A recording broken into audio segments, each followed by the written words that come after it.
आज की वीडियो में हम करेंगे एसएससी सीजीएल टायर 2 2022 के मैथ्स क्वेश्चंस और हम कर रहे थे 2 मार्च 2023 का पेपर। इससे पहले हमने पार्ट 1 और पार्ट 2 किया था। आज हम पार्ट 3 करेंगे और हम 14 क्वेश्चंस कर चुके हैं। 15 नंबर का क्वेश्चन है, 3 वर्ष में 8,000 रुपये पर 2 बैंकों के साधारण ब्याज का अंतर 800 रुपये है और प्रतिवर्ष जो दर है वो R1 और R2 है। तो हमें R1 माइनस R2 की वैल्यू बतानी है, जिसमें R1 की वैल्यू R2 से ज़्यादा है। तो हम अपना बेसिक फॉर्मूला भी लगाएं तो हम इससे कर सकते हैं। देखिए, प्रिंसिपल है 8,000 रुपये, समय है 3 साल और पहले के लिए रेट R1 मैंने पहले इसलिए लिखा क्योंकि उसने कहा है कि R1 की वैल्यू ज़्यादा है। दूसरा भी सेम रेट यही है, समय भी इतना ही है, लेकिन समय इतना ही है, रेट हो जाएगी R2। इनका जो डिफरेंस है वो दे रखा है उसने 800 रुपये। इसे हम सॉल्व कर लेते हैं। तो देखिए, इन दोनों ज़ीरो से तो ज़ीरो कैंसिल हो गए आपकी। अगर आप इसमें से 80 कॉमन लेंगे तो इस 80 से ये 10 टाइम्स चला जाएगा। तो यहाँ आ जाएगा आपका 3R1 माइनस के 3R2, ये बराबर हो जाएगा आपके 10 के। तो R1 माइनस R2 की जो वैल्यू हो जाएगी वो हो जाएगी 10/3। यानी हम इसे और सही करके लिखें तो 3 सही 1/3% हो जाएगा इनका अंतर, क्योंकि ये रेट है। अगला क्वेश्चन है हमारे पास, दो संख्याओं का गुणनफल 1500 है, उनका HCF 10 है, तो ऐसे संभावित युग्मों की संख्या कितनी है। तो जब हमारे पास HCF 10 दे रखा हो या कुछ भी दे रखा हो HCF, तो वो संख्या क्या होती है। अगर दो संख्याएं हैं तो एक को 10x मान लेते हैं, दूसरी हो जाएगी 10y। इसने कहा है कि उन दोनों का गुणनफल है 1500, यानी इनके बीच में मल्टीप्लाई का साइन लगाएं तो ये बराबर हो जाएगा आपका 1500 के। इसे हम सॉल्व करें तो x इंटू वाई बराबर हो जाएगा 15, यानी ऐसे दो नंबर जिनका मल्टीप्लाई करने पे 15 आए। तो देखिए, एक तो आपका 15 इंटू 1 हो सकता है, एक पेयर आपका ये हो गया। दूसरा पेयर आपका 3 इंटू 5 हो गया। और कोई ऐसा पेयर पॉसिबल है, अगर आप 5 3 लिखेंगे तो वो भी यही होगा। सेम सेम नहीं लिखते तो यही दो पेयर हो जाएंगे, यानी इसका आंसर हो जाएगा 2। ऐसे दो पेयर होंगे हमारे पास जो इसका आंसर होगा। अगला क्वेश्चन है हमारे पास, दो कर्मचारियों की आय का अनुपात है 7:4, उनके व्यय का अनुपात दे रखा है। तो यानी हमारे पास आय है जो कि है 7 और 4 के अनुपात में, व्यय दे रखा है आपका ये 3:1 अनुपात में है, और बचत जो दे रखी है आगे कि उनमें से प्रत्येक 4800 रुपये प्रति माह बचत करता है। यानी इनकी जो बचत है दोनों की 4800 रुपये है, और हमसे पूछा गया है कि उनकी मासिक आय का योग क्या है। तो देखिए, जब भी इस तरीके का क्वेश्चन दे रखा हो, आय और व्यय का रेशियो दे रखा हो और कुछ बचत दे रखी हो, अलग अलग भी हो तो भी चलेगा, कैसी दे रखी हो, तो पहले आपको इसका इस रेशियो का इसके साथ मल्टीप्लाई और इस वाले का इसके साथ, ये हो गया आपका 7, ये हो जाएगा आपका 12। इनका अंतर कितना आया 5, इसको लिख लेते हैं। दूसरा, अब इसका मल्टीप्लाई इसके साथ और इसका इसके साथ, जब आप इसका इसमें मल्टीप्लाई करेंगे और इसका इसमें करेंगे तो उनका अंतर लेना है।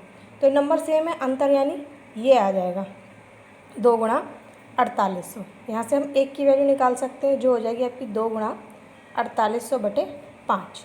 उसने पूछा है कि उनकी मासिक आय का योग कितना है। तो 7 और 4 ये रेशियो है, योग हो जाएगा आपका 11, तो इसमें 11 का मल्टीप्लाई करके यानी हमें 11 की वैल्यू निकालनी है।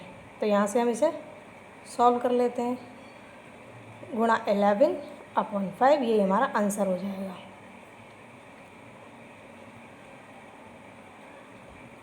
अब इसमें इसका मल्टीप्लाई कर देते हैं हम।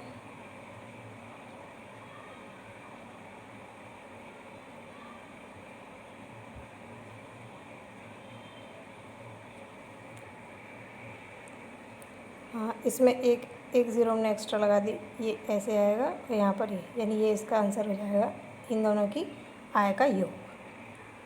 अगला क्वेश्चन हमारे पास, प्रथम 5 प्राकृतिक संख्याओं के घनों का औसत ज्ञात कीजिए। पहली 5 प्राकृतिक संख्याएं हो जाएंगी आपकी 1 2 3 4 और 5। इनका करना है घन यानी कि क्यूब। इनके क्यूब का हमें एवरेज निकालना है, तो इनका सम निकालना पड़ेगा हमें।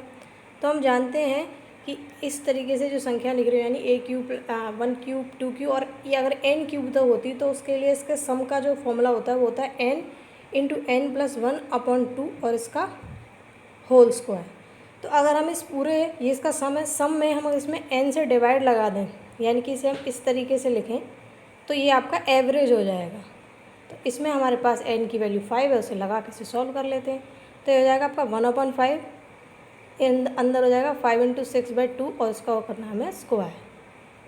तो ये हो गया आपका 15, 2 बार है तो स्क्वायर/5, इससे 3 टाइम सिंप्लीफाई कर देंगे तो इसका जो आंसर है वो हो जाएगा आपका 45। अगला क्वेश्चन है हमारे पास, एक कांच के पात्र में 6 सफ़ेद, 8 काली, 4 लाल और 3 नीले कंचे हैं। यदि पात्र में से एक कंचा चुना जाता है तो इसके काले या नीले रंग के होने की क्या प्रायिकता है। देखिए 6 सफ़ेद हैं, 8 काली हैं, 4 लाल हैं और 3 नीले हैं। क्या आनी चाहिए, काला या नीला। काले कितने हैं, 8, नीले कितने हैं, 3, यानी कि हमें 11 में से एक गेंद चुननी है। नीचे टोटल कितनी गेंदें हैं, टोटल में से तो एक चुनेंगे हम, सिर्फ एक चुनी जानी है, तो ये 6 हैं, ये 8 हैं और ये 4 और ये 3। इन सबको अगर हम ऐड करें तो हो जाएगा आपका 21, यानी 21 में से एक गेंद चुननी है। जब भी यहाँ पर कोई नंबर हो और C1 हो, सेम इसी तरीके से नीचे दे रखा है, तो इसकी वैल्यू वही होती है जो ऊपर नंबर लिखा होता है, यानी कि NC1 की जो वैल्यू होती है वो N होती है। सीधी सी बात ये है। तो ये 11 हो जाएगा और नीचे हो जाएगा 21, यानी इसका आंसर हो जाएगा 11/21। अगला क्वेश्चन है हमारे पास, A, B और C ने कुछ निवेश किया। उनकी कालावधि यानी कि उनके टाइम का जो रेशियो है वो है 3, 2 और 7, और उनके लाभ का अनुपात यानी उनका प्रॉफिट है 4, 3 और 14 के अनुपात में। तो हमें उनका निवेश बताना है। तो देखिए सबसे पहले हम यहाँ लिखते हैं पूंजी, और पूंजी का गुणा जब हम समय में कर देते हैं तो हमें लाभ मिल जाता है।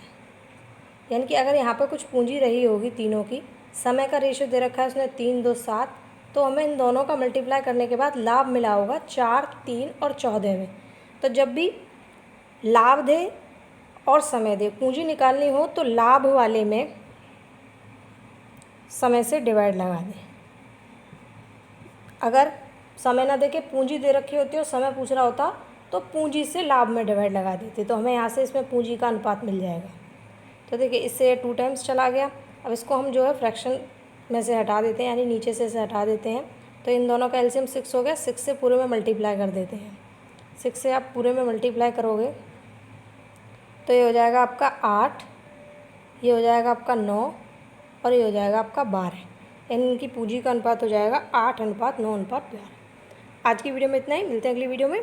Thank you.